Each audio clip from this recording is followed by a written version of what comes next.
నామానికి స్తోత్రాలు. చేరుకుడి వచ్చినందరికి కూడా ప్రభువైన యేసుక్రీస్తు నామములో వందనాలు తెలియజేస్తున్నాం. దేవుని యొక్క వాక్య భాగమును కొంచెం సేపు ధ్యానం చేసుకుందాం.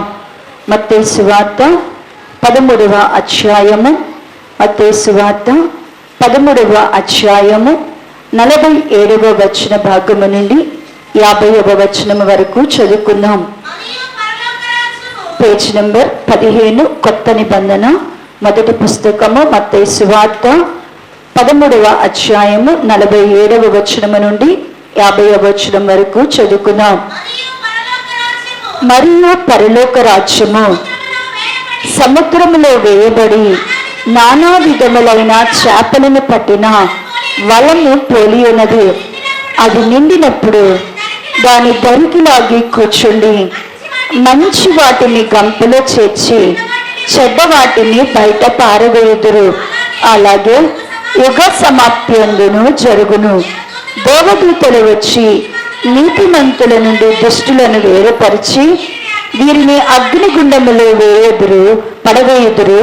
అక్కడ ఏడ్పును పండ్లు కొరుకుటయును ఉండును. ప్రార్థించేద్దామండి.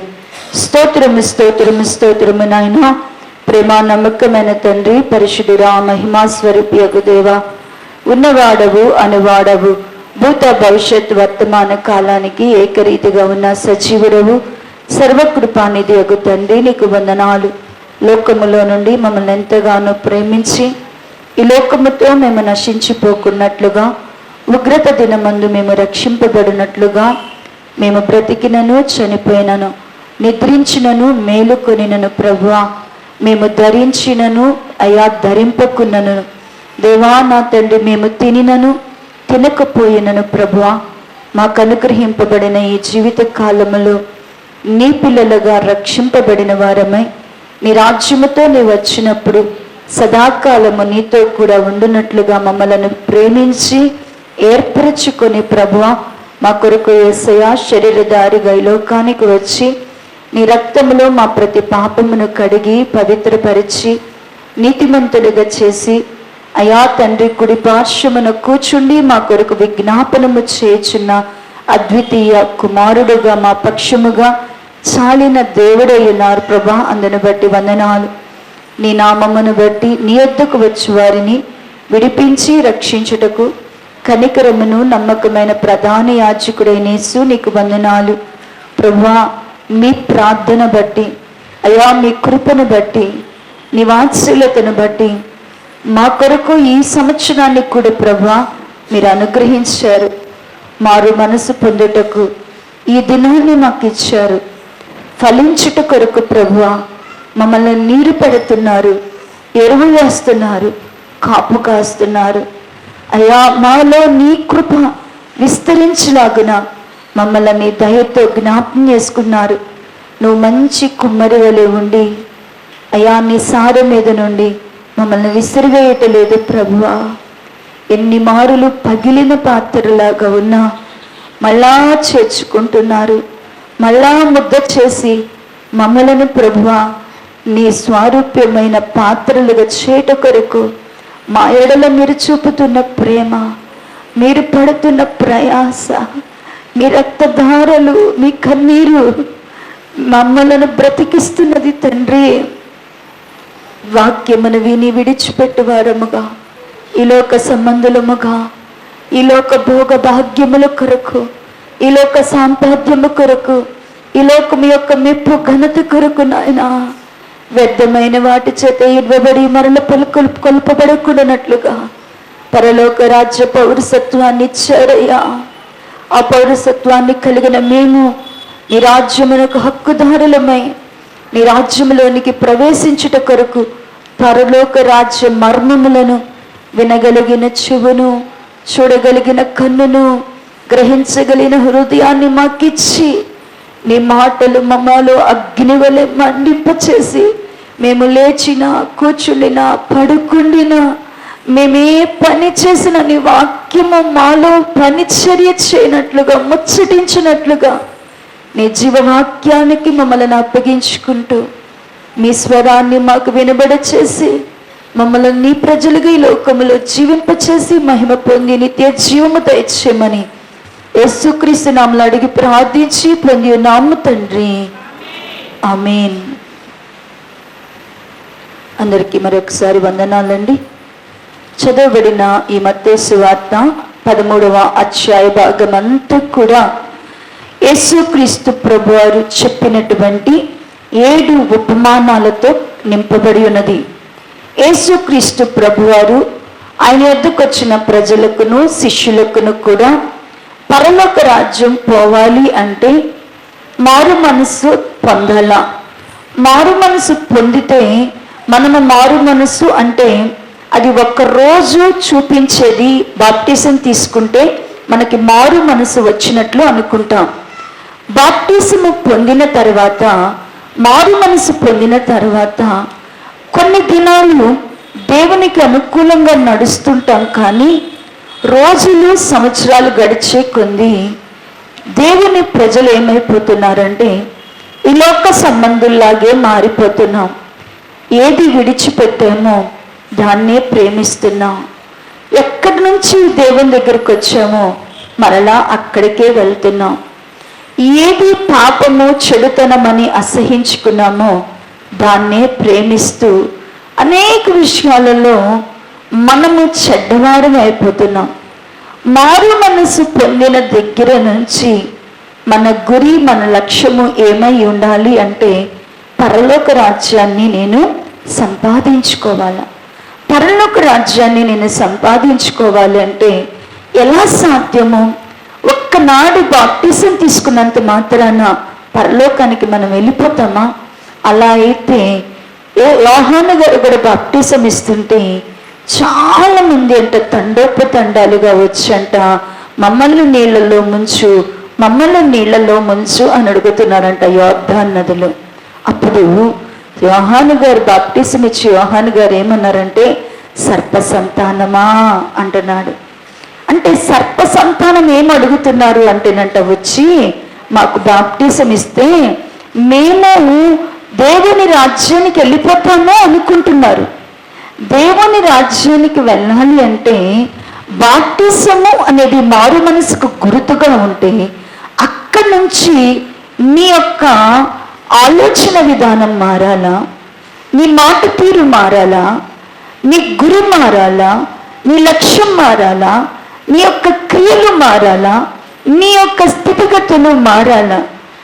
దేవుని బాప్టిజం పొందినంత వరకు భూమి మీద ఏమి సంపాదించుకోవాలనే ఆరాటం. ప్రతి ఒక్కరూ ఆశీర్వాదము అంటే ఒక పెద్ద ఇల్లు కట్టుకోవడము, 2 కొడుకులు కనడము. చాలా మందికి కొడుకులను చూసుకోవడం కూడా చాలా మంది అతిశయపడతా ఉంటారు. ఎందుకంటే నేను చదువుకునేటప్పుడు అంటూ ఉండేవాళ్ళు, మా నాన్నగారు వాళ్ళు మాట్లాడుతూ ఉండేవాళ్ళు, మీకు ఎంతమంది ప్లస్లు ఎంతమంది మైనస్లు అనేవాళ్ళు. ప్లస్లు అంటే కొడుకులు, మైనస్లు అంటే ఆడపిల్లలు అనేవాళ్ళు. మా నాన్న చెప్తా ఉండేవాడు, నాకు ఒక ప్లస్ 2 మైనస్లు అనేవాడు. అంటే నాకు అర్థమయ్యేది కాదు మా నాన్న ఏ కోడి భాష మాట్లాడుతున్నాడా అని. అంటే ఓహో తర్వాత మా నాన్న చెప్పినాక నాకు అనుకున్నాను అన్నమాట. అంటే కొడుకులు ఉన్న వాళ్ళకి ఏముంటుంది అంటే ఒకంత గర్వం ఉంటుంది, కూతుళ్ళు కలిగిన వాళ్ళకి ఏముంటుంది అంటే ఒకంత దిగులు ఉంటుంది. కాబట్టి మనం ఏమనుకుంటాం, కొడుకులే ఆశీర్వాదం, ఒక పెద్ద ఇల్లు కట్టుకోవడం ఆశీర్వాదం, మన యొక్క బ్యాంకులో మన పేరు మీద గనక 1 లక్ష లేకపోతే 10 లక్షలు 50 లక్షలు మన పేరు మీద ఫిక్స్డ్ వేసుకొని ఉంటే మనం ఏమనుకుంటాం, ఆశీర్వాదం కలిగిన. మన ఒంటి మీద 20 సవర్ల బంగారం ఉందనుకోండి, ఆశీర్వదింపబడిన వాళ్ళు అనుకుంటాం. మనము 4-5 పట్టు చీరలను కట్టకుండా కడితే మనం ఏమనుకుంటాం అంటే ఆశీర్వదింపబడిన. ఇవన్నీ భూ సంబంధమైనవి. వీటిలో ఒక్కటి కూడా మనల్ని పరలోక రాజ్యంలోనికి తీసుకెళ్తుందా అంటే పరలోక రాజ్యానికి మన వెండి బంగారములు మనల్ని రక్షించవు, తీసుకెళ్ళవు. మన ఇల్లు పరలోకానికి మనల్ని తీసుకెళ్తుందంటే తీసుకెళ్ళదు. మన పిల్లలు మనల్ని పరలోకానికి తీసుకెళ్తారంటే కుమారుడు పున్నాగ నరకాన్ని తప్పి, ఆ కుమారుడు యేసు ప్రభు మాత్రమే పున్నాగ నరకాన్ని నుంచి తప్పించేది. తెలియక మనం ఏంటంటే కొడుకులు పుడితే పున్నాగ నరకం నుంచి తప్పించి శాస్త్రాలు చెప్తాయి. పున్నాగ నరకాల నుంచి తప్పించేది ఈ కుమారులు కాదు. ఈ కుమారుల వల్ల అంత బాధ ఇప్పుడు కాలంలో. కుమారులు కలిగిన తల్లిదండ్రులకు ఉండే బాధ వర్ణనాతీతం. కాబట్టి ఈ కుమారులు అసలు పున్నాగ నరకం ఎట్లా నరకాన్ని చూపిస్తారు. మరి పున్నాగ నరకాల నుంచి తప్పించేది ఎవరంటే యేసుక్రీస్తు అనే కుమారుడు. ఒకవేళ వాళ్ళు మనల్ని పరలోక రాజ్యానికి తీసుకెళ్తారంటే పరలోక రాజ్యానికి తీసుకెళ్లరు. భూమి మీద నువ్వు సంపాదించుకున్నది ఏది నీకు పరలోకానికి అక్కడికి రాదు. పరలోక రాజ్యానికి చేరాలి అంటే యేసు ప్రభువారు ఏమి చెప్పారో అది నువ్వు చేయడమే. యేసుక్రీస్తు ప్రభువారు 7 విషయాలను చెప్పారు. దాంట్లో మొట్టమొదటిది ఏంటి అంటే కనుక మనం పరలోక రాజ్యానికి చేరాలంటే వాక్యము నీలో ఫలించాల. మొట్టమొదటిగా నువ్వేం చేయాలా? నీలో దేవుని యొక్క వాక్యం అనేది నీ నోట మాటక కాదు, ఏమైపోవాలా? అది నీ క్రియగా బయలుపరచబడాల. దేవుని వాక్యము నీలో కనబడాల. నీ ప్రవర్తనలో దేవుని వాక్యం కనబడాల. ఆ రోజున నువ్వు పరలోక ద్వారములు నీ ఎదుట తెరవబడతాయి. రెండవదిగా దేవుని వాక్యం, నీవు దేవుని రాజ్యానికి చేరాలి అంటే కనుక దుర్నీతి నుండి విడిపింపబడి నీతిమంతులుగా అంటే దేవుని పిల్లలంగా గోధుమలలాగా మార్చబడాల. దేవుడు నిన్ను తన కుమారుడుగా కుమార్తెగా స్వీకరించాల. తన కుమారుడునని నిన్ను గురించి చెప్పాలా. దేవుడు తన కుమార్తెవని నీ గురించి మాట్లాడాలా. నిన్ను నీతిమంతుల జాబితాలో నీ పేరు రాయించుకోవాలా. నీ పేరు ఎక్కడ రాయించుకోవాలా? ఏ జనసంఖ్యలో నీ పేరు ఉండాలా? నీతిమంతులకు ఒక జాబితాలో ఉండాలా. ఆ జాబితాలో నీ పేరుండేటట్లుగా నువ్వు ప్రయాసపడాలా. మూడవదిగా దేవుని పిల్లలమైన మనము పరలోక రాజ్యానికి చేరాలి అంటే అన్ని కూరగింజలలో అతి చిన్న గింజ ఏది అంటే ఆవగింజ. అంత చిన్న ఆవగింజ భూమిలో పడి మొలిచినప్పుడు అదంతా నేను ఇంత చిన్నను గింజను కాబట్టి నేను ఇంత చిన్న మొక్కనే అవుతాను అనుకోదంట. అదేమి చేసిద్ది అంటేనంట, అది భూమిలో పడి మొలిచినప్పుడంట అది ఎవరితో పోటీ పెట్టుకుంటుంది అంటేనంట దేవదారు వృక్షాలు సింధూర వృక్షాలతో పోటీ పెట్టుకుంటుందంట. పెట్టుకునంట ఆ చిన్న గింజంట తన శక్తి కొలది ఏం చేసిద్ది అంటేనంట దాని చెట్టులాగా మహావృక్షాల్లాగా ఎదగడానికి ప్రయత్నించి దాని కొమ్మలను దాని యొక్క కాండాన్ని బలపరుచుకోనంట అది ఒక చిన్న పొదరిల్లాగా అయిపోతుందంట. పొదరిల్లాగా అయిపోయినప్పుడంట ఆ చిన్న గింజ కలిగిన ఆవ చెట్టు మొలిచి పెద్దదైనప్పుడు దాని మీద కంట ఆకాశ పక్షులు వచ్చంటే ఏమవుతాయంట, గూళ్ళు పెట్టుకొని పిల్లల్ని చేస్తాయి అంట. అంటే దాని అర్థం ఏంటంటే నువ్వు ఎంత అల్పుడువైనా సరే, నువ్వు ఎంత తృణీకరింపబడిన వాడువైనా సరే, నువ్వెందుకు పనికిరాని దానివైనా సరే, దేవుని దగ్గరికి వచ్చావు అంటే ఖచ్చితంగా ఒక ఆవ గింజను అది ఫలించడం మాత్రమే కాక అది ఆకాశ పక్షులకు ఆశ్రయముగా మారినట్లుగా నువ్వు దేవుని బిడ్డగా మారాల. ఖచ్చితంగా నువ్వేం చేయాలంటే నీ శక్తి కొలది నువ్వు ఫలించడానికి, నేను తృణీకరింపబడిన దానను, తృణీకరింపబడిన వాడను, నేను పనికి మాలిన వాడను, నాకు చదువు లేదు, నాకు బలము లేదు, నాకు జ్ఞానము లేదు, నాకు శక్తి చాలదు అనుకోవద్దు. ప్రభువా, నీ కొరకు నేను ఫలించాలన్న తపన దేవుని పరలోక రాజ్యానికి వెళ్ళే వారికి ఉంటుంది. నన్ను వాడుకో ప్రభువా అనే ఆశ ఆ జీవ వాళ్ళలో ఉంటుంది. వాళ్ళు ఒక విధముగా ఫలిస్తూనే ఇంకేం చేస్తారు అంటే వాళ్ళ ద్వారా కొందరిని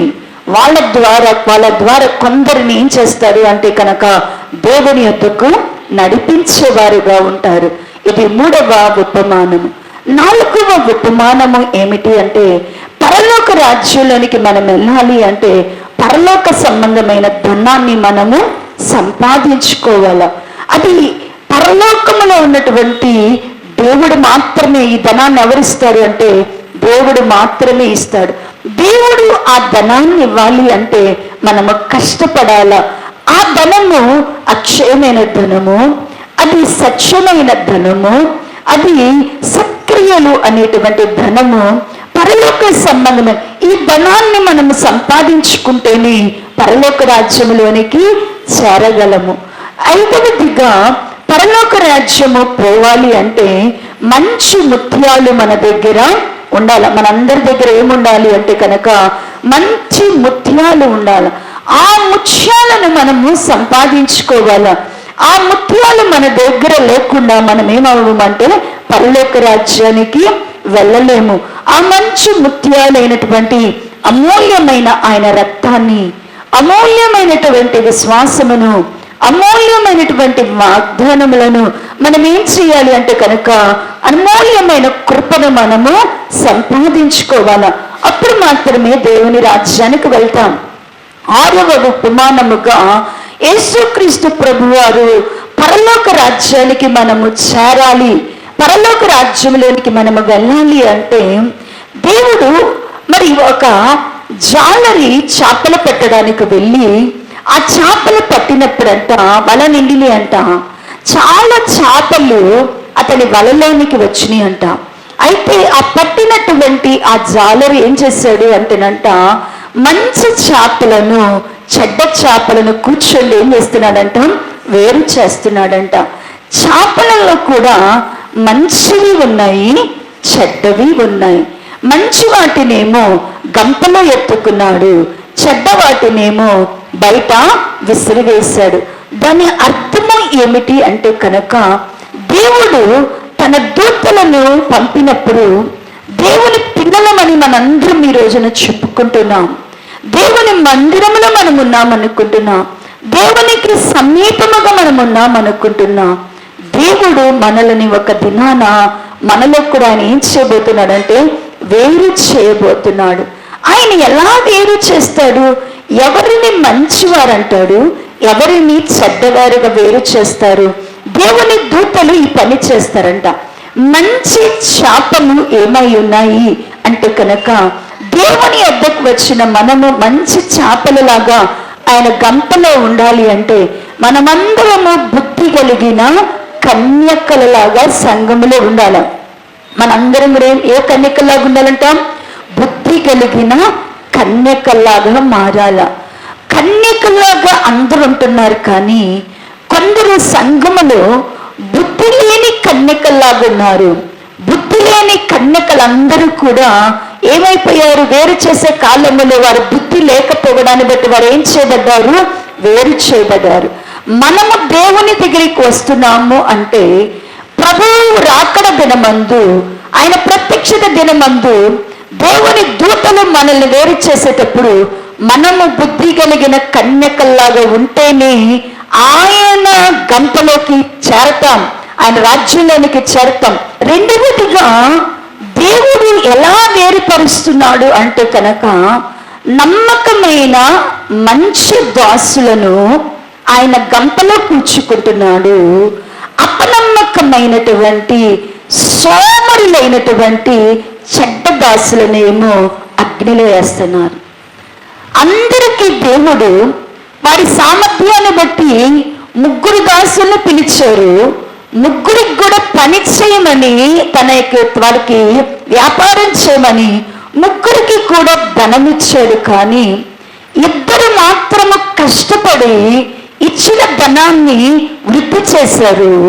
1 మాత్రము ఇచ్చిన ధనాన్ని ఏం చేశాడు అంటే పాతి పెట్టాడు.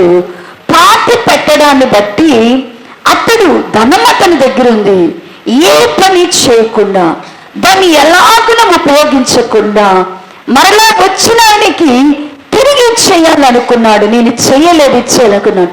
అటు వ్యక్తిని నా డబ్బులు నాకు ఇచ్చామని క్షమించటలా అన్నాడు కదా, సోమరి అయినా చెడ్డ దాసుడా అంటున్నాడు. దేవుని పిల్లలమైన మనము సోమరులుగా ఉండకూడదు. దేవుడు ఏదో ఒక తలాంతు నీకు ఇస్తాడు. కొందరికి ప్రార్థన అనే తలాంతు ఇస్తాడు, కొందరికి విశ్వాసం అనే తలాంతు ఇస్తారు. దేవుడు కొందరికి పరిచర్య అనే తలాంతు ఇస్తారు, కొందరికి పాటలు అనే తలాంతు ఇస్తారు, కొందరికి వాయిద్యములనే తలాంతు ఇస్తారు, కొందరికి వాక్యం చెప్పే తలాంతు, కొందరికి ఉపచారం చేసే తలాంతు ఇస్తారు, కొందరికి సహాయం చేసే తలాంతు ఇస్తారు, కొందరికి ఏదో ఒకటి దేవుడు నీ కొరకు నీ శక్తి కొలది ఏం చేస్తారు, నీకు ఇస్తారు. దేవుని మందిరములో ఖచ్చితంగా దేవుని కొరకు నువ్వేదో ఒకటి చేయడం నేర్చుకోవాలా.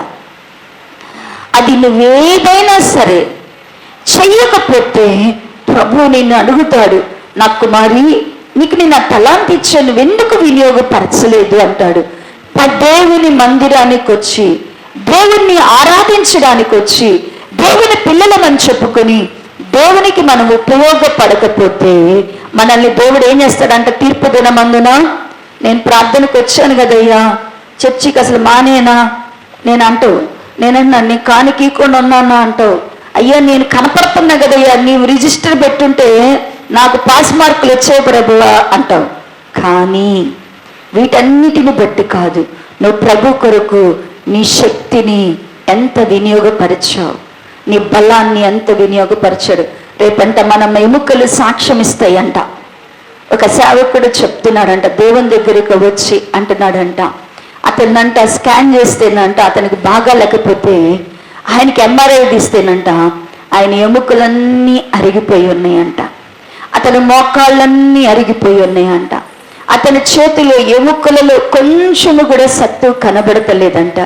కనబడకపోతే ఆ డాక్టర్ చూసి అన్నాడంట, ఏంటి బ్రదర్ నీ ఎముకలేంటి అరిగిపోయినాయి, అసలు నువ్వు ఎలా నిలబడుతున్నావు, ఎందుకు నీకు ఇట్లా అయిపోయింది, నువ్వేం పని చేస్తున్నావు, నువ్వు ఏ పని చేస్తే నీ ఎముకలు ఇట్లా అరిగిపోయినాయి, నువ్వు ఏ పని చేస్తే నీ ఎముకలు ఇలాగా అరుగుదలైపోయినాయి, ఎందుకు నీ నరాలు ఇంత బలహీనమై ఉన్నాయి అన్నప్పుడు ఆయన అన్నాడంట, నువ్వు ఏ వెల్డింగ్ పని చేస్తున్నావు, ఏ మోతల పని చేస్తున్నావు, ఏ బండలను కొడుతున్నావు, ఏ రాళ్లను ఒరగబిస్తున్నావు, ఏ మూతలు మోస్తున్నావు అంటుంటేనంట, నేను ఏమీ చేయనండి. నువ్వేమి చేయవు, మరి నువ్వెట్లా అరిగిపోయావు కరిగిపోతున్నావు అంటే నేనేమి చేయనండి అంటున్నాడంట. అంటే పక్కన వాళ్ళని పిలిచి ఈయనేం పని చేస్తాడయ్యా అంటే, ఈయనేం చేస్తాడంటేనండి లేచిన దగ్గర నుంచి మోకాళ్ళు వేసి ప్రార్థన చేస్తుంటాడండి చేతులు ఎత్తి. ఈయన వాక్యం చెప్పడు, ఈయన పాటలు పాడాడు, ఈయన అక్కడికి ఇక్కడికి వెళ్ళడండి. ఈయన పని ఏంటి అంటే సంఘంలో ఉన్న బిడ్డలందరి కొరకు ముందొచ్చి 6 గంటలకు వచ్చి సంఘము ప్రారంభించే వరకు చేతులెత్తి ప్రతి ఒక్కరు ఈరోజు మందిరంలోకి రావాలని ప్రార్థన చేస్తాడండి.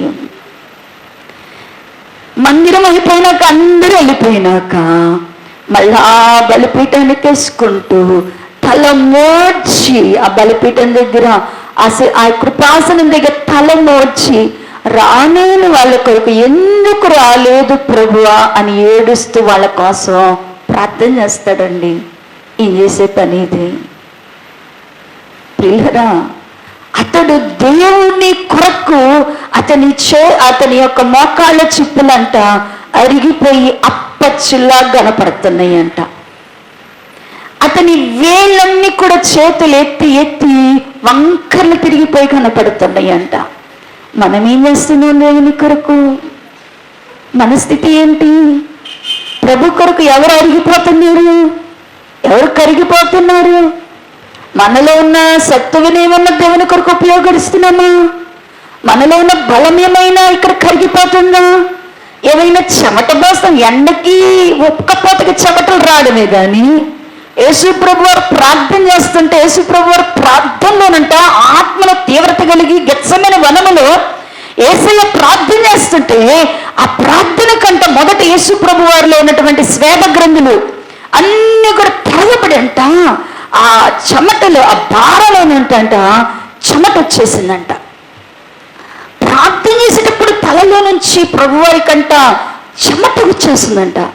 ఇంకా తీవ్రత కలిగి ప్రార్థన చేస్తుంటేనంట ఆ స్వేద గ్రంథుల నుంచి ఆ చర్మపు గ్రంథుల నుంచి రక్తం వచ్చేసిందంట. ఎంత ప్రార్థన చేస్తే తలలో నర్రాలు కూడా చిట్లి బయటికి స్వేద గ్రంథుల నుంచి రక్తం వచ్చింది. ఒక్కరోజు చెమట పట్టే ప్రార్థన బట్టలు ధరించే ప్రార్థన, మందిరుల చాప ధరించే ప్రార్థన, నీ తెచ్చుకున్న కచ్చిపు ధరించే ప్రార్థన. అదేదో జలుబు చేస్తేనో కాదు, లేకపోతే నీ ఇంట్లో బాధ కోసం కాదు, దేవుని కోసం. ఏదైనా నీ దగ్గర ఉంటే ఖచ్చితంగా దేవుడు ఆయన రాజ్యంతో వచ్చినప్పుడు దేవుని దూతలు నిన్ను ఘనంగా ప్రభు రాజ్యంలోనికి తీసుకొని వెళ్తారు. దేవుని సంఘము దేవుని కొరకు ఏం పని చేయటంలా, దేవుని సంఘం ఊరికని ఎలా అయిందంటే గెస్ట్ లాగా దేవుని యొక్క అతిథి గృహంలోనికి వచ్చి వెళ్ళినట్లుగా అందరం వచ్చి వెళ్తున్నాం. దేవుడి దగ్గరికి ఏంటంటే చుట్టాలు ఇంటికి పెళ్ళిళ్ళకి వచ్చినట్టుగా, ఫంక్షన్లకు వచ్చినట్లుగా దేవుని దగ్గరికి వచ్చి వెళ్ళడం, ఇది ప్రయోజనమైంది మాత్రము కానే కాదు.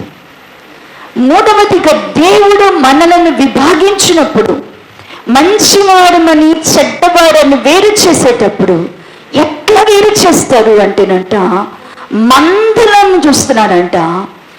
గొర్రె మందలలో నుండి దేవుడు ఎవరిని వేరు చేస్తున్నారు అంటేనంట, మేకలను వేరు చేస్తాడంట. మందగా మనం అందరం ఉన్నాం, కానీ మనలో గొర్రెలు మేకలు ఒకే రీతిగా కనబడవచ్చు. గొర్రెలు మేకలు ఒకే రీతిగా పిల్లలను కనవచ్చు. గొర్రెలు మేకలు చూపులకి, అరుపులకి, పోకడలకి, ఆహారానికి అవి ఒకే రీతిగా మరి ఉపయోగింపబడవచ్చు. కానీ గొర్రెలు ఆయన కుడివైపునకు, మేకలు ఎడమ వైపునకు వెళ్ళి, గొర్రెలు నిత్య జీవములోనికి, మేకలేమో నిత్య నరకాగ్నిలోనికి, నిత్య అగ్ని. ఎందుకండి? ఒకేలాగా చూడడానికి కనబడినా, ఒకేలాగా పాలిచ్చిన, ఒకేలాగా అవి ఆహారానికి మనకు ఉపయోగపడిన మేకలను దేవుడు ఎందుకు వేరు చేశాడు? ఎందుకు మేకలు గొర్రెలను దేవుడు కలపటలేదు అంటే, గొర్రెలకు వాటి స్వభావాన్ని బట్టి అవి గొర్రెలని, వాటి స్వభావాన్ని బట్టి వాటిని మేకలని దేవుడు ఏం చేస్తాడంట? వేరు చేస్తాడంట. గొర్రెలకున్నటువంటి ఆ యొక్క ఆధ్యాత్మిక లక్షణము, గొర్రెలకున్నటువంటి ఆధ్యాత్మిక లక్షణం ఏంటి అంటే కనుక, స్వభావం ఏంటి అంటే, గొర్రెలు యజమానుడి యొక్క స్వరాన్ని విని యజమానుని ఏం చేస్తాయంట? అవి వెంబడిస్తాయంట. అంటే దేవుని పిల్లలమైనటువంటి మనము దేవుని స్వరమేదో, మానవుని స్వరమేదో, దేవుని స్వరమేదో, దెయ్యము స్వరమేంటో తెలుసుకోవాలా.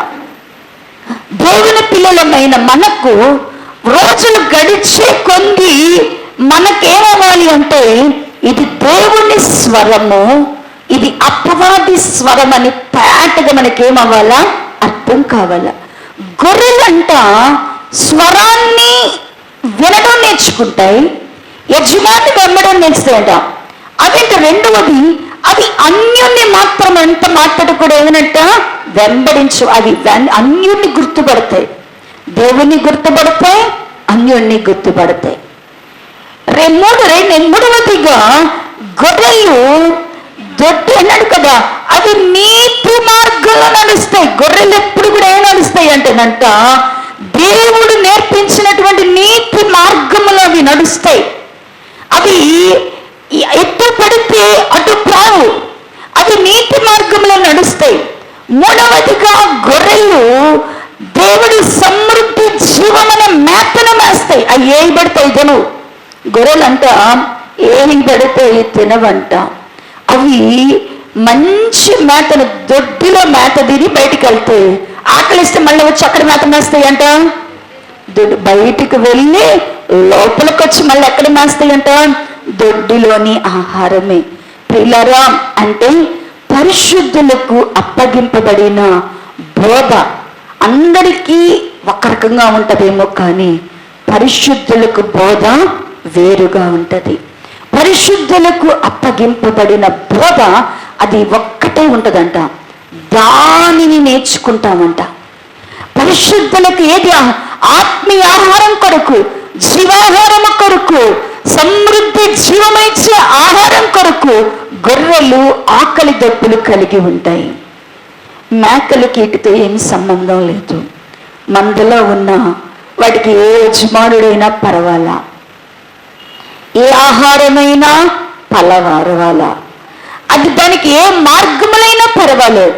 ఇప్పుడు మేకలు ఎలా ఉంటాయి? వాటి యొక్క స్వభావాన్ని బట్టి మందలో ఎలా ఉండగలుగుతున్నాయి? మేకలు మందలో ఎలా ఇంత స్థావరాన్ని ఏర్పాటు చేసుకునే గొర్రెలతో కూడా కలిసి మేకలను ఎందుకు మందలో తీర్పు తీర్చే వరకు కూడా యజమానుడు ఉండనిచ్చాడు? గొల్లవాడు ఇంతకాలం ఎందుకు మేకలను ఉండనిచ్చాడు? మేకలను ఎందుకు గొర్రెలు నెట్టేయలేదు? మేకలను ఎందుకు కాపరి తరిమేయలేదు ఇంతకాలము? మేకలను ఎందుకు గుర్తుపట్టి వాటిని బయటకు పంపించలేదు తీర్పు వరకు? మేకలు ఎలాగ మందలో కలిసిపోయి ఉంటాయంటే దానిని మనము ధ్యానం చేస్తున్నాయి. మేకలు అంటే ఎవరు అంటే గనక దేవుని మందలో ఉండే భక్తిహీనులు, దేవుని మందలో ఉండేటువంటి భక్తిహీనులు, భక్తి అనే ముసుగులో ఉండేటువంటి హీనులు. భక్తి అని చెప్పుకుంటూ భక్తి ఒక పాలైతే కల్తీ 99 పాళ్ళు వీళ్ళలో ఉంటది. భక్తి సగం ఉంటే వీళ్ళల్లో లోకము సగం ఉంటుంది. అంటే వీళ్ళు కల్తీ జనము. దేవుని మందిరాలు ఎలా ఉంటారంటే కనుక పాలలో ఎన్ని నీళ్లు పోసినా కూడా పాలు తెల్లగుంటాయా, నీళ్ళలాగా కనపడతాయా? చెప్పండి. నీళ్లు కనపడం ఎందుకు? పాలలో నీళ్లు కలిపినప్పుడు నీళ్లు కనపడాలి కదా. కనపడటానికి ఏం కనపడతాయి అంట? పాలలాగానే కనపడతాయి. నీళ్లు కలిపారని మనకు ఎట్లా తెలుస్తుంది? దాని వాడకాన్ని బట్టి, దాని వినియోగంలో ఏం తెలిసిపోతుందంటే పాలు యొక్క శాతము, పాలు యొక్క స్థితి ఏంటో తెలిసిపోద్ది. సంఘంలో మనందరం కూడా పాలలాగా కనపడే నీళ్లు, పాలం అనుకునేటువంటి నీళ్లు. ఇప్పుడు ఈ స్థితిని మనం మార్చుకోవడానికి పరిశుద్ధాత్మ దేవుడు మనతో మాట్లాడుతున్నాడు. మేకలలో అంటే ఎలాగున్నా గొర్రెలాగా కనబడుతున్న మేకలను ఎందుకు ఉండనిచ్చాడంటే ఈ మేకలంట వాటి యొక్క స్థితి బయలుపరిచే వరకు కూడా సంఘములో ఎలా ఉంటాయి అంటే కీర్తనల గ్రంథము గడిచిన కార్యములో కూడా ధ్యానం చేసిన 36వ కీర్తనల భాగము 36వ కీర్తన మొదటి రెండు వచనాలు చదివితే, భక్తిహీనుల హృదయములో అతిక్రమ దేవోక్తిములే పలుకుచున్నది, వారి దృష్టి ఎదుట దేవుని భయము పట్టిగా లేదు, వారి దోషమును బయలుపడి అసహ్యముగా కనబడి వరకు అది వాని ఎదుట వాని ముఖ స్థితి చేయుచున్నది. ఇక్కడ చెప్తూ ఉంటున్నాడు కదా, భక్తిహీనులు ఎలా ఉంటారు? మేకలుగా ఎందుకు పోల్చాడు అంటే భక్తిహీనుల యొక్క హృదయములలో దేవోక్తి కూడా ఎలా ఉంటది అంటేనంట, అతిక్రమం కూడా ఎలా ఉంటది అంటేనంట దేవోక్తిలాగా పలుకుతారంట. అంటే తప్పును కూడా, చెడుతనాన్ని కూడా, చెడ్డ అభిప్రాయాలను కూడా వాళ్ళ హృదయంలో ఉన్నటువంటి వాంఛలను బట్టి, వారి హృదయంలో ఉన్న కోరికను బట్టి, వాళ్ళ అంతరంగంలో ఉన్న జ్ఞానాన్ని బట్టి వారు దేవుని మాటలను కూడా ఎలా పలుకుతారంటేనంట దేవోక్తిలాగా. అతిక్రమాన్ని కూడా ఏం చేస్తారంటండి? దేవోక్తిలాగా పలుకుతారట. ప్రియులారా, దేవుని పిల్లలమైనటువంటి మనము అతిక్రాన్ని ఎప్పుడు కూడా ఎలా పలకకూడదు? దేవోక్తిలాగా పలకడు. భక్తిహీనులు అలా పలుకుతారు. అంతేకాక భక్తిహీనులలో ఉండేటువంటి కనబడేది అంటే దేవుని దగ్గరికి వచ్చిన వాళ్ళకి దేవుడు అంటే భయం ఉండదు. దేవునికి భయపడము రావడం లేదు అంటే కనుక మనము భక్తిహీనుల్లో ఉన్నట్టే. చాలా మందికి ఏంటి అంటే కనుక భయము అనేది నటనైపోయింది. భయపడడము అనేది నటిస్తున్నారు. భయము అనేది మనకు ఒక ఐశ్వర్యం అని, దేవునికి భయపడుట అనేది దేవుడు ఆగ్రానించే సువాసనని, భయపడడము అనేది ఆయన ఎదుట మనము ధరించుకునే వస్త్రమని చాలా మందికి తెలియటంలా. దేవునికి ఏమవుతుంది అంటే అందరికీ భయపడుతున్నాం, కానీ మన దగ్గర ఏముండటం లేదు అంటే కనుక దేవుని భయము లేదు. దేవుని భయము ఒక వ్యక్తిలో ఉంది అంటే సాదృశ్యం ఏంటి? మనము దేవునికి భయపడ వారలమని మనము ఎప్పుడు కనబడతామంటే ఒక పాపము చేయవలసి వచ్చినప్పుడు, ఒక అపరాధము చేయవలసి వచ్చినప్పుడు, ఒక అతిక్రమము చేయవలసి వచ్చినప్పుడు, మనల్ని ప్రోత్సహించే లాభకరమైనవి ఎన్ని మన దగ్గరికి వచ్చినా, ఎన్ని లాభకరమైనవి ప్రోత్సాహాలు మన దగ్గరకు వచ్చినా, దేవునికి భయపడేవాడు ఏం చేయడంటేనంట పాపము చేయచాలడు. పాపము చేయలేము. దేవుని భయముకున్నటువంటి గొప్ప ధైర్యము ఇదే.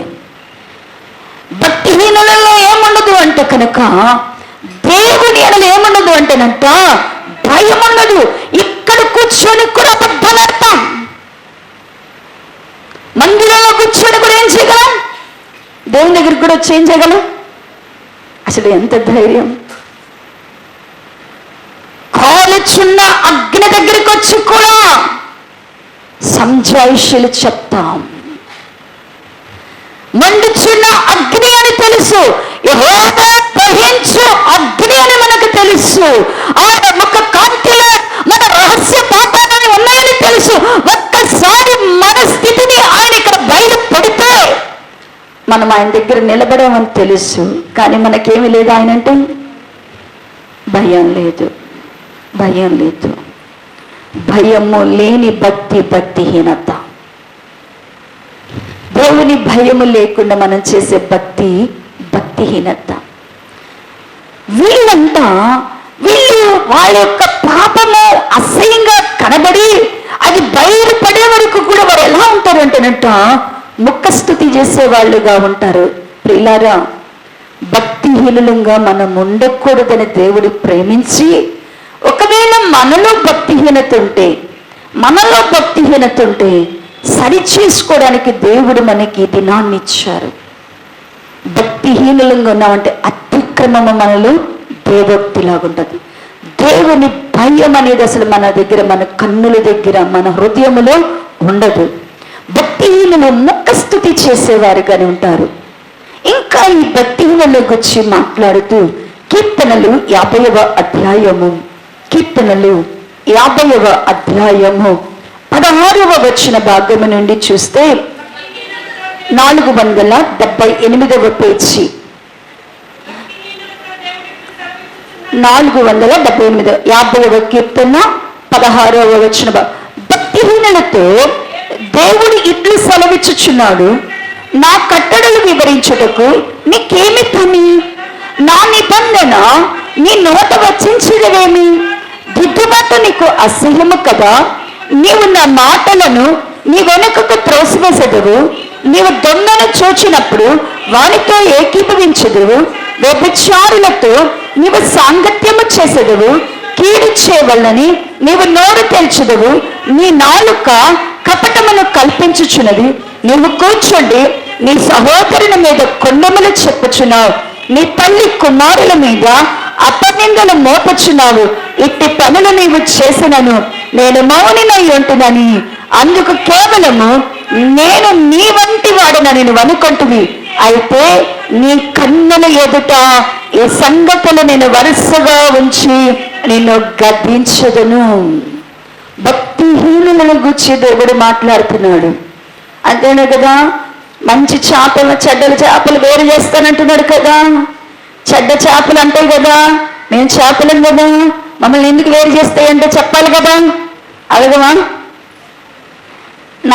నా దగ్గర నుంచి ఇది ఎందుకు తొలగజేశారంటే మనకి ఆన్సర్ కావాలి కదా. ఏదైనా మన దగ్గర నుంచి తొలగిపోయింది అంటే మనం ఎవరిని అడుగుతాం? ఖచ్చితంగా అడుగుతామా? దేవుడు లెక్కడకూడదు, కానీ మనం మాత్రం ఖచ్చితంగా అన్ని ఏం చేస్తాం, లెక్కలుగా ఉంటాం. ఇప్పుడు దేవుడు కూడా అదే చెప్తున్నాడు. భక్తిహీనల గురించి మాట్లాడుతూ ఒక రోజుని నీ ఎదుట నేను కూర్చుండి నేనేం చేస్తానంటే, నువ్వేమేం చేసావు, నిన్నెందుకు భక్తిహీనుడుగా తీర్పు తెచ్చానని దేవుడు కూడా ఏం చేస్తాడంట, మొత్తం నీ స్క్రీన్ వేసి ఒకటి నీ మీద చూపిస్తాడంట, నీది చూపిస్తాడంట. నువ్వేం చేసావు, ఎందుకు భక్తిహీనులకి ఇంత అవస్థ, ఎందుకు భక్తిహీనుల్ని ఇంత బయలుపరుస్తాను, బయలు చేస్తున్నాను దేవుడు ఎందుకు అంటున్నాడు అంటే, భక్తిహీనులంట ఏం చేస్తున్నారు అంటేనంట, వాళ్ళంట చక్కగా వచ్చి దేవుని మందిరంలో ఏం చేస్తున్నారంట, దేవుడి పిల్లలు కనపడగానే చక్కగా ఏం చేస్తారు అంటేనంట, కట్టడలను వివరిస్తున్నారంట, దేవుని యొక్క నిబంధనను మాట్లాడుతున్నారంట.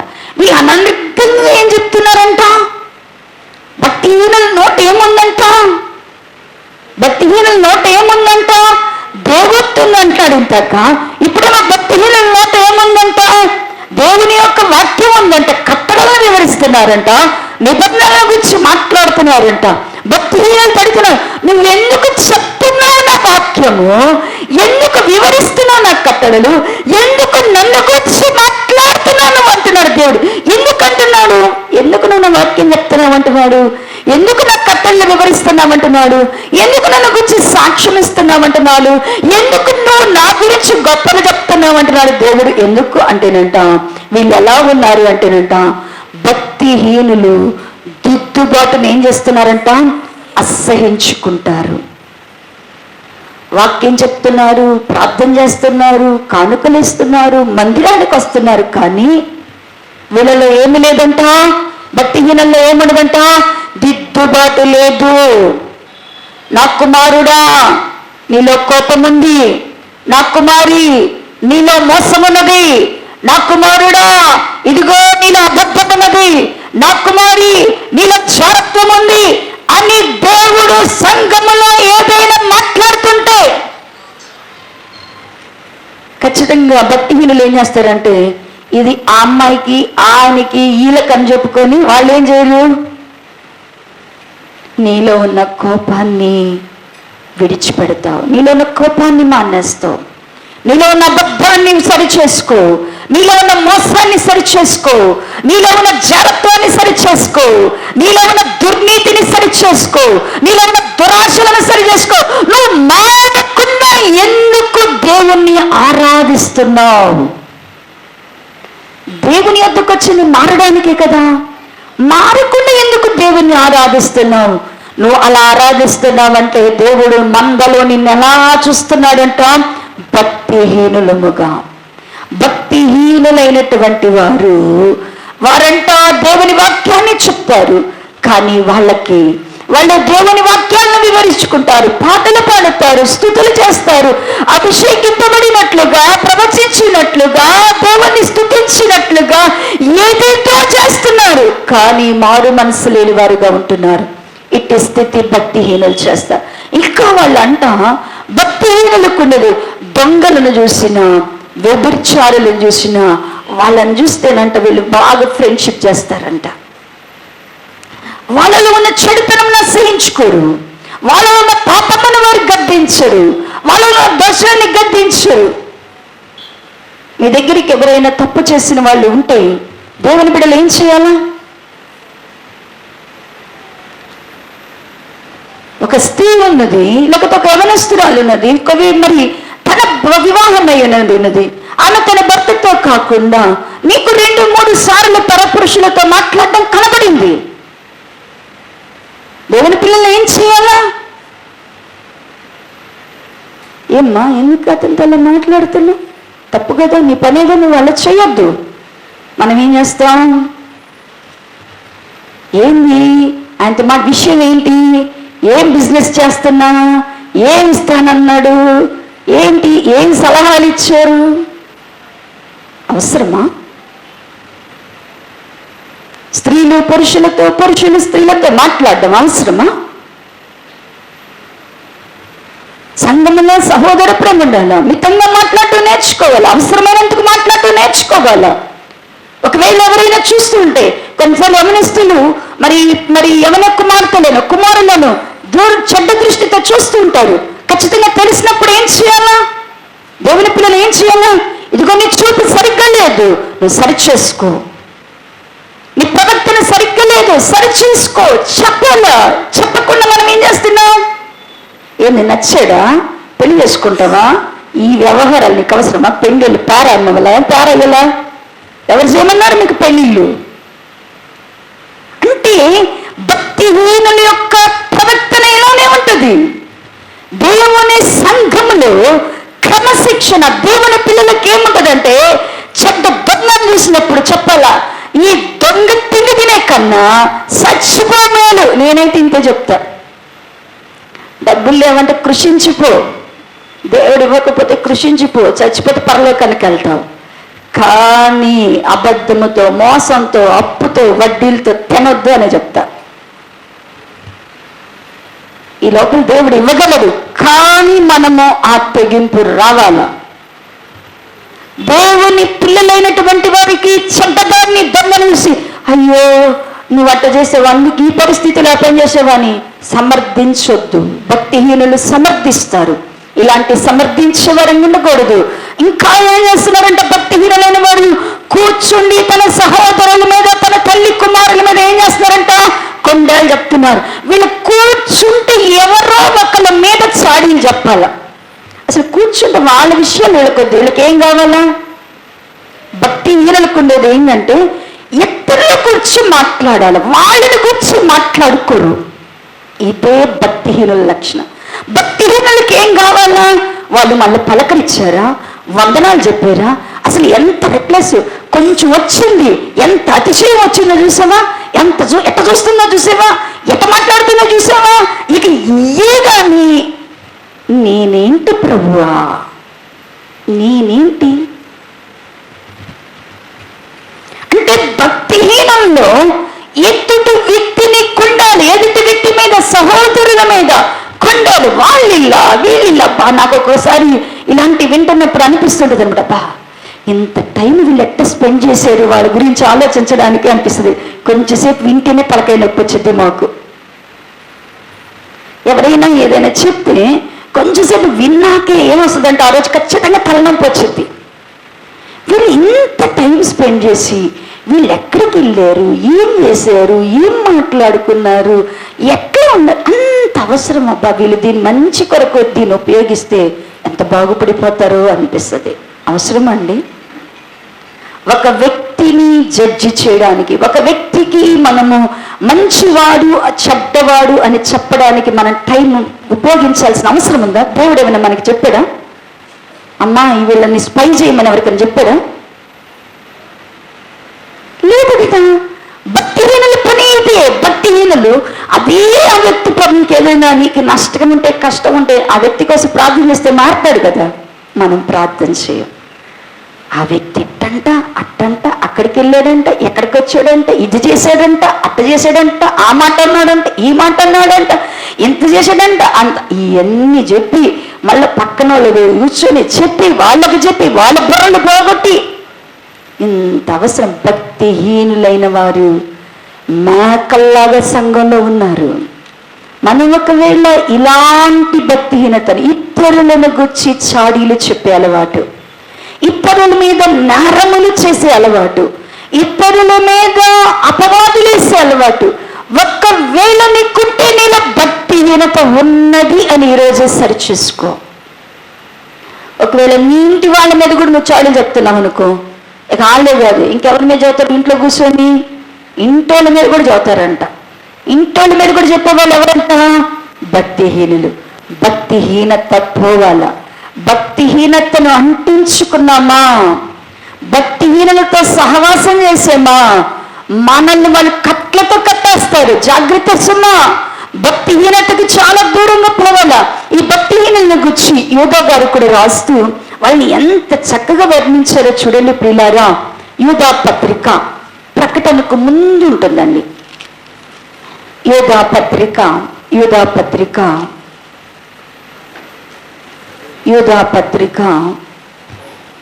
ఒకే అధ్యాయం ఉంటుంది. 12వ వచన భాగం నుండి చదవండి. చదవండి అయ్యా. వీరు నిర్భయముగా మీతో సుఖభోజనము చేయొచ్చు, తమను తాము నిర్భయముగా పోషించుకొనుచు మీ ప్రేమ విందులలో దొంగ మెట్టులుగా ఉన్నారు.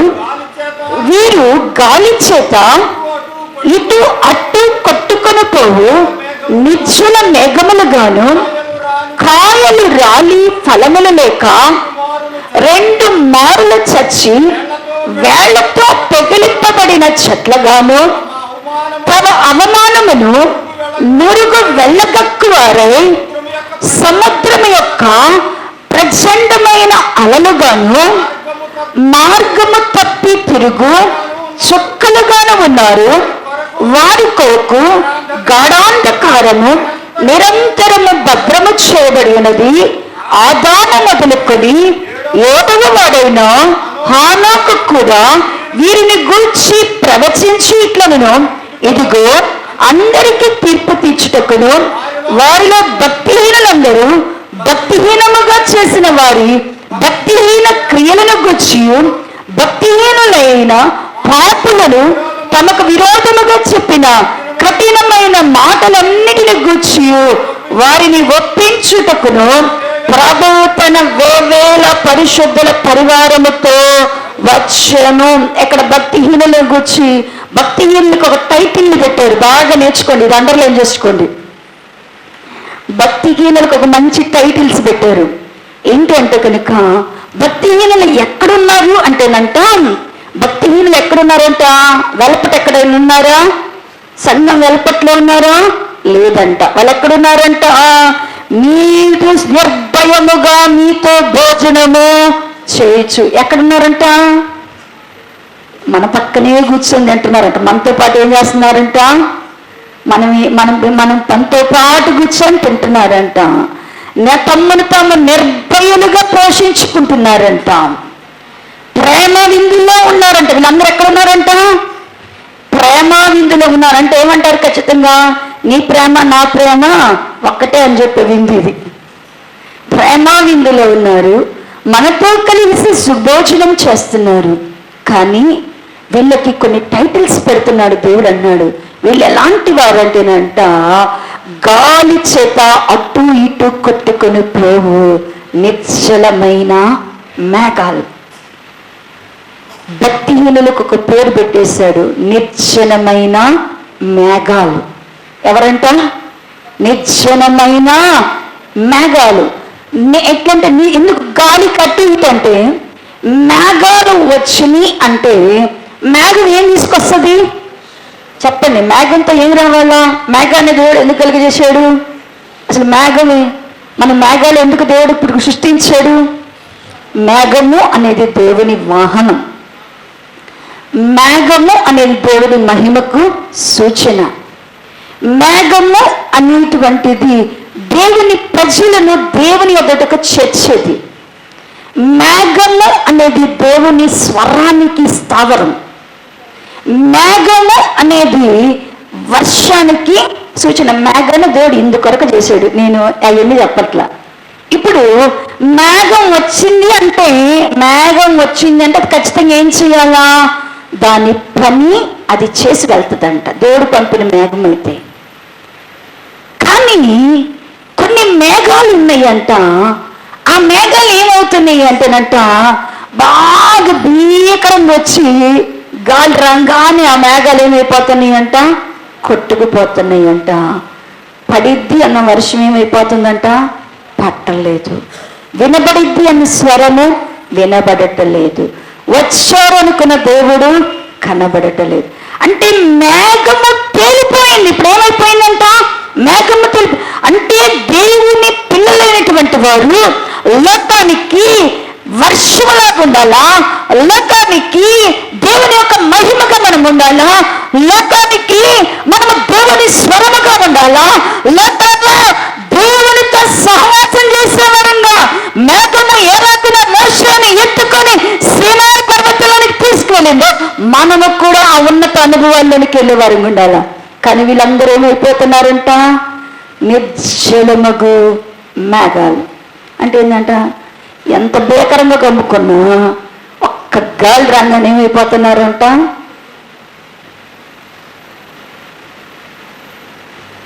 భక్తిహీనులు నిర్జనమైన మేఘాలు. రెండవది అంటున్నాడు కదా, ఇక్కడ అంటున్నాడు కదా, కాయలు రాలి ఫలములు లేక అన్నాడు. ఏమున్నాయంట? కాయలు వస్తున్నాయి కానీ ఫలములు అవ్వట్లా. ఒక చెట్టు ఉంది అంట, ఆ చెట్టుకేమో పూత వచ్చినప్పుడంట పిందెలు విపరీతంగా వస్తాయంట. కోతకాలానికి వచ్చేతలకంట ఏముండవంట, కాయలు ఉండవు. చూస్తే అంటాడు కదా, ఈ పిందెలు వేసినప్పుడు ఈ చెట్టును చూస్తే అంటాడు, ఇది చెట్టా, దీని కాయలను చూస్తే ఇది కాయలు కాస్తే ఈ చెట్టు ఎరిగిపోద్దేమో అన్నట్టు ఉంటాయి. కానీ పిందెల్లోనే ఏమైపోతున్నారంట, పిందెల్లోనే రాలిపోతున్నారు. ఇంకా అంటున్నాడు కదా, 2 మార్లు చచ్చి వెళబా. అసలు ఈ వాక్యంలోకి వెళ్తుంటే ఎంత ఉందో నాకు పరిశుద్ధాత్మ దేవుడు అసలు ఎంత ఆనందం ఉంది. దీన్ని ఎప్పుడో ప్రేరిస్తాను అంటున్నాడు కదా. 2వ వాక్యం అంటున్నాడు కదా, ఈ యొక్క 2 మార్లు చచ్చి. ఈ చెట్టు ఎన్నిసార్లు చచ్చిందంట? 2 సార్లు చచ్చిందంట. అయినా తిని పెట్టినా కూడా ఏమవుతుందంటే ఈసారి ఎట్టమైపోయిందంట, వేళ్లతో కూడా. భక్తిహీనులకి ఎన్ని పేర్లు పెట్టాడు, భక్తిహీనులకి ఎన్ని అవకాశాలు ఇచ్చినా, ఆ చెట్టుని ఎంతగా నాటినా, దానికి ఎంత ఎరువేసినా, దానికి ఎంత కాపు పెట్టినా, దానికి ఎంతగా పోషించిన దాన్ని, అదంటే చివరికి ఏమైందంటే వేళ్లతో కూడా 2 మార్లు వచ్చి ఏమవుతుందంట, వేళ్లతో కూడా పెకిలింపబడతారంట. 4వదిగా అంటున్నాడు కదా, అవమానాన్ని నురుగు కక్కేటువంటి సముద్రం దగ్గరికి వెళ్ళారా? చూసారా? సముద్రం చూసారా? అలలు వచ్చినప్పుడు అలలతో పాటు ఏమొస్తాయి? అలలతో పాటుగా ఏమొస్తుంది? నురుగు వస్తుంది. ఈ యొక్క భక్తిహీనులు కూడా ఎలా ఉంటారు అంటేనంట, నురుగు సముద్రపు అలలు ఎలా నురుగు తెస్తుందో వీళ్ళు కూడా ఎక్కడున్నా కూడా ఏం తీసుకొస్తారంటే బయటికి నురుగులాగా అవమానాన్ని తీసుకొస్తారంట. అవమానాన్ని నురుగు కట్టేటువంటి అలల్లాగా ఉంటారంట. ఇంకా చివరిగా అంటున్నాడంట, మార్గము తప్పి తిరిగే నక్షత్రాలుగా పెట్టారు కానీ దేవుడు. ఈ నక్షత్రాలు ఏంటంటే, నక్షత్రాల పని ఏంటి? నక్షత్రాలు ప్రకాశించాలా? నక్షత్రాలు మార్గాన్ని చూపిస్తాయి. దేవుడు దేనికి కలుగజేశాడంటే నక్షత్రాలను, దేవుని యొక్క ప్రజలకు నక్షత్రాలు ఏం చూపించినట్ట? మార్గాన్ని చూపించారు. నక్షత్రాలను పోలిస్తూ దానివాడు వారు నీతి మార్గములు అనేకులు ఏం చేస్తారంట? తిప్పేవారిగా ఉంటారంట. అలాంటి నక్షత్రాలను ఏమైనా భక్తిహీనులంటే అలాంటి నక్షత్రాలుగా పోల్చారంట. మార్గము తప్పి తిరిగే నక్షత్రాలు. మార్గం తప్ప భక్తిహీనులు ఎలా ఉన్నారో చూడండి ప్రియులారా. ప్రేమ బిందెలు దొంగ మెట్టెలుగా ఉన్నారు. మార్గము తప్పి తిరిగే నక్షత్రంలాగా ఉన్నారు.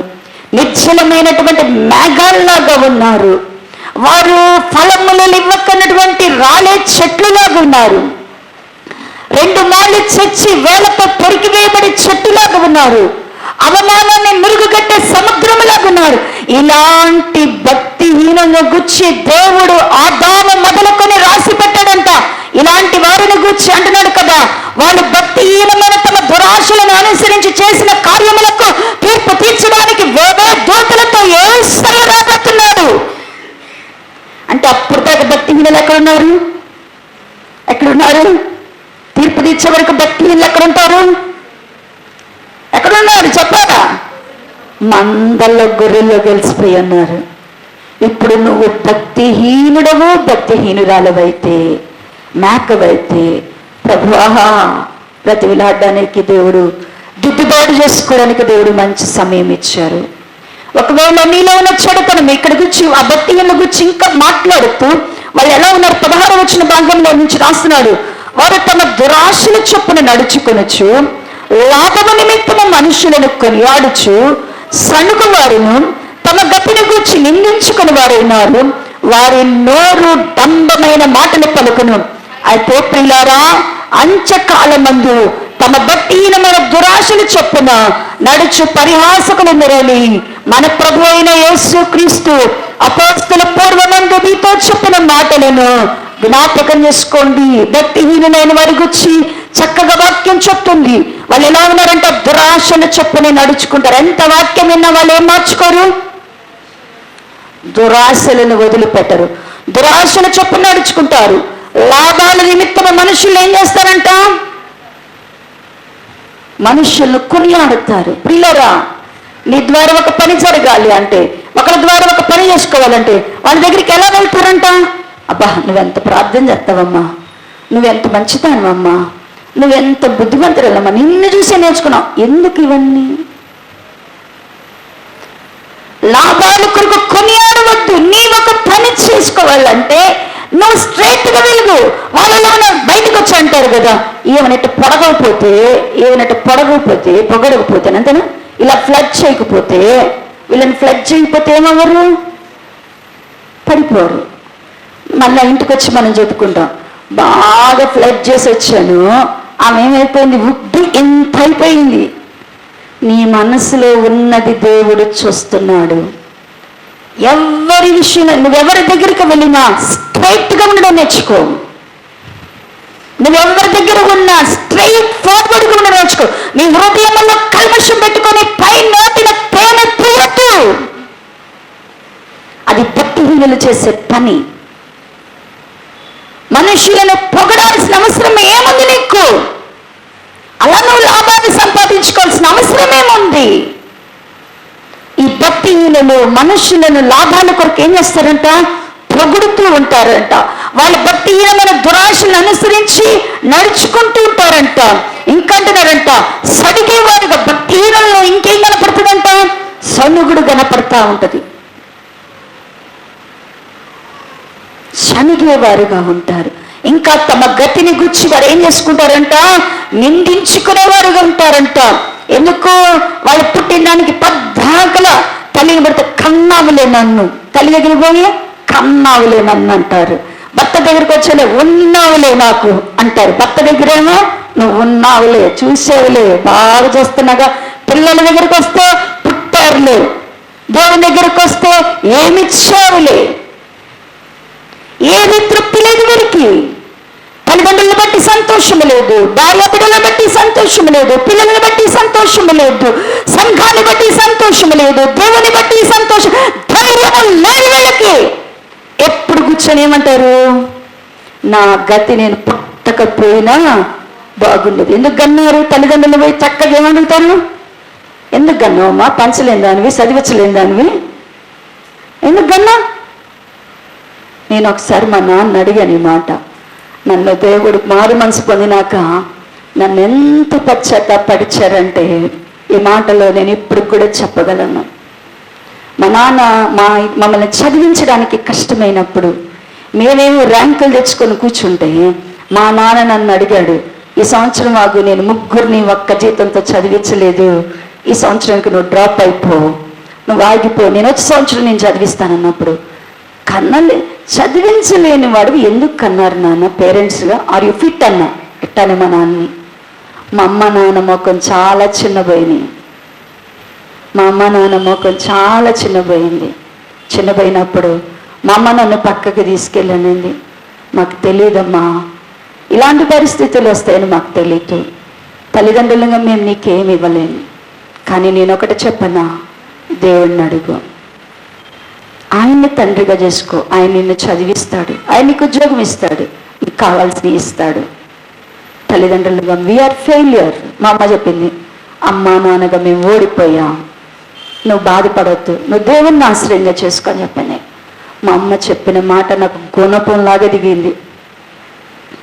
మా అమ్మ చెప్పిన మాట నా గుండెల్లో ఆ రోజు గుచ్చబడిన ఆ రోజున నాకు తెలిసింది, దేవుణ్ణి తెలిసిన తర్వాత ఆ నొప్పి నేను ఎన్ని రోజులు అనుభవించానంటే, నేను రక్షింపబడిన తర్వాత నా తల్లిదండ్రుల దగ్గరికి వెళ్ళి నేను ఇదే పశ్చాత్తాపడ్డా, నేను పలానా రోజు నీ మాట నేను మిమ్మల్ని అన్నాను, క్షమించండి.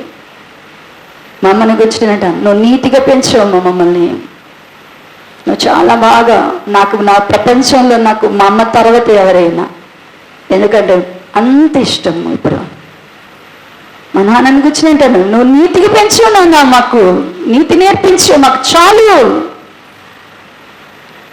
మనం ఏంటంటే ఎందుకు కన్నా, ఎందుకు పెంచావు, ఎందుకు ఇలా చేసావు మమ్మల్ని ఈ స్థితిలో. మనం ఇలా మాట్లాడుతున్నాం, మన గతిని గురించి మనం మాట్లాడుతున్నామంటే కొందరు అంటారు కదా, తండ్రిగా నువ్వు పుట్టకపోయినా మాకు లేకపోయినా చచ్చిపోయినా బాగుండు మా నాన్నగా అంటారు. వద్దు ప్రియులరా, మన గతులు మనము నిందించుకునే వాళ్ళమైతే మనము భక్తిహీనులమే.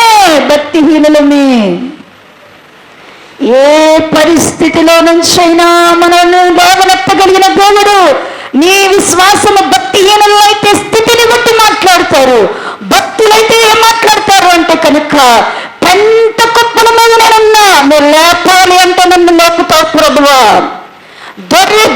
గొడ్డిలో ఉన్నా కూడా నన్ను సింహాసనం ఎక్కించాలంటే నువ్వు ఎక్కిస్తావు ప్రభువా, చేత కాకపోయినా నాకేం చేయగలవు, నేర్పించగలవు ప్రభువా. శక్తి చేత కాదు, బలము చేత కాదు, నీ ఆత్మ ద్వారా నేను ఏదైనా కట్టగలను, చేయగలను. నా సోర్స్ నీవు, నా సహాయము నీవు, నా యొక్క దుర్గము నీవు, నా జ్ఞానము నీవు, నా బలము నీవు, నా శౌర్యము నీవు అని చెప్తాం. భక్తులు ఇలా చెప్తారు. భక్తిహీనులు ఏం చేస్తారంటే, ఏమిచ్చారు, ఏం పెట్టారు, ఎందుకు పెట్టాను, ఏం చూస్తున్నాడు, ఏం చూస్తున్నారు, ఈ మాటలు భక్తిహీనులు మాటలు. ఇలాంటి భక్తిహీనత నీలో ఉంటే ఈ రోజున ప్రభు దగ్గర చేతులెత్తి ప్రార్థన చేయి. ప్రభువా, మందలో ఇన్నాళ్ళు నన్ను పెట్టుకున్నావు ప్రభువా, వేరే పరివారాలతో దూతలతో వచ్చినప్పుడు నన్ను మేకలాగా తోసేయొద్దు ప్రభువా, మేకలాగా నన్ను వేరు చేయొద్దు. భక్తిహీనుల పేరు పెట్టే నక్షత్రం అని ఉంది, కానీ మార్గం తప్పిన నక్షత్రం అయిపోయానయ్యా. అయ్యా నా తండ్రి, ఫలం చెట్టు వలె ఉన్నాను, ఫలం ఇవ్వని చెట్టులాగా ఉన్నాను, 2 మార్లు చచ్చి పొరికేసేటువంటి చెట్టులాగా ఉన్నాను, నిర్జనమైన మేఘాల్లాగా ఉన్నాను ప్రభా. ఈ స్థితి నాలో పోవాలి, నేను మారాలి దేవుని దగ్గర, నేను నీ గొర్రెగా నీ ఆత్మచేత ముద్రింపబడాలని ప్రార్థించే. భక్తిహీనులైన వారందరూ కూడా దేవుని మందిరములో మేకల్లా కనబడుతున్నారు. అలా నువ్వు నేను ఉంటే సరి చేసుకుందాం, తల్ల వంచి ప్రార్థన చేసుకుందాం.